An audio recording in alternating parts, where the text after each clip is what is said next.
Hi guys, welcome to my vlog. Gagawin natin ngayon is gagawa tayo ng tabola. Ayan, parsley. Dahon yan ng parsley. Tapos pipino at kamatis. Tapos may binabad tayo na bulgur. Ayan, ang gagawin natin is hihiwain natin maliliit-liit itong pipino. Paliit-liit guys. Ayan, tapos chop-chopin natin siya. Ayan ang finished product ng pipino. Tapos lalagay natin sa mangkok. Tapos kamatis naman ulit. Ayan. Hihiwa-hiwain din natin paliit-liit. Ayan guys. Tapos lalagay din natin sa mangkok.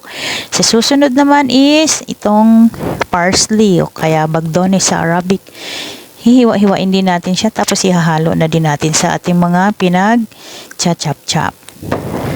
Ayan. Pagkatapos ilalagay natin yung bulgur. Borgol, kung si Madam Borgol.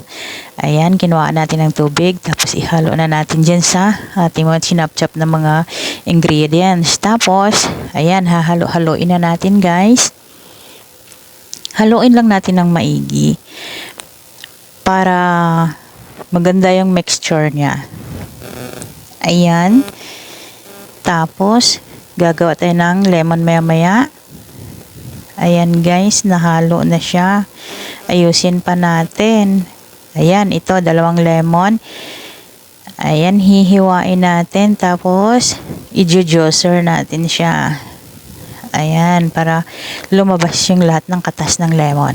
Tapos, ihahalo natin doon sa ating mga ingredients. Ayan.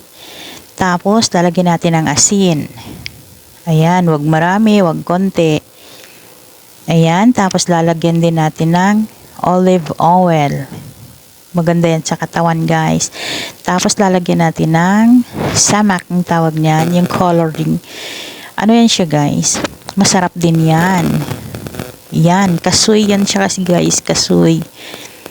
Tapos hahaluin natin ng maigi. Para masarap talaga siya. Ayan ang finished product natin. Ito na guys. Ito na ang ating tabola. Ayan. Masarap to guys. Maraming benefits sa katawan.